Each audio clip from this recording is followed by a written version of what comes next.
What's up, guys? It's Josh back with SobrietyWoD. If it's your first time, welcome. If it's not your first time, then welcome back. I'm gonna give a little bit of a backdrop before I start on this one. You guys that have been around for a little while have seen sometimes we do classes where we'll take quotes, and some of them come from one of Alcoholics Anonymous' their main textbook, and then I like to pair them up with some of the things that the guy who started CrossFit, Greg Glassman, talks about.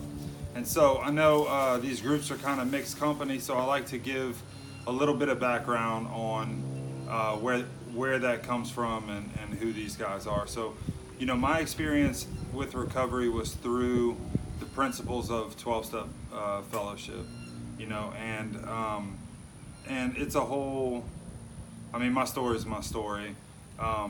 I would say that it wasn't necessarily from really like a whole lot of involvement in a specific organization as much as it was just the philosophy of it. And so, you know, I'm really familiar with some of their ideas and some of their writing and stuff. So that's why I like to pull that in here. And a lot of people who go to treatment centers or are around recovery environments get some of this too. So that's why I like to use it. Greg Glassman is the guy who started CrossFit, who was really well written, very concise, pretty brilliant, and I like to take those things and put them together because a lot of times these guys are expressing similar ideas just in different venues. And so the quote today, and actually, I'm sorry, but this one I don't think actually comes out of that book. It's just something that we hear in recovery sometimes. And it's this thing that people say, they say, don't leave before the miracle happens. Maybe you've heard it, maybe you haven't, but basically what they're saying is stick around until it works. You know, your chances of getting it, of understanding what's going on, of changing, go up the more you're around. And we would hate to see you drift off or disappear right before some change was about to occur.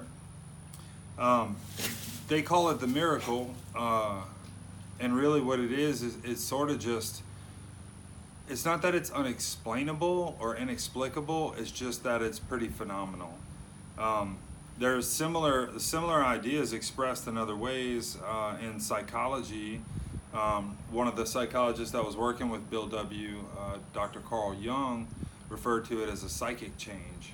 And really it's just like a change of heart or a change of mind.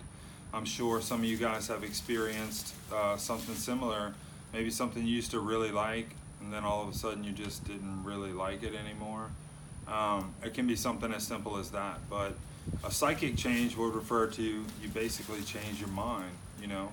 And a lot of times we're dealing with change in perspective. So it's the way that we view things or the way that we process things, you know. You may have thought that your boss was a dick, and then you found out that he was having some problems with his family or something like that, and then all of a sudden you kind of understand a little better. Like, that's just an easy example of how you could have like a psychic change toward that situation.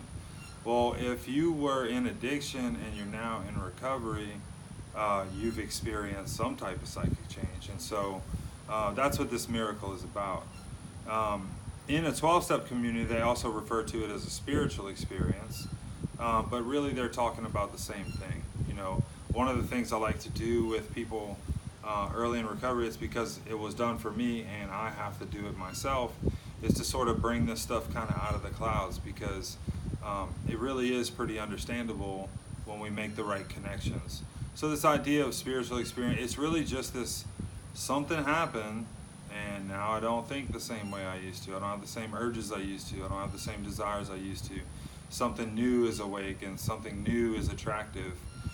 In my experience, I just had this view of life that didn't require me to be or do certain things that allowed me to be like genuine and authentic. And that was a driving motivator, you know, in front of me. That was like the carrot. And then the stick, of course, was all the consequences that my addiction had brought my way. So for your discussion today, it's really simple.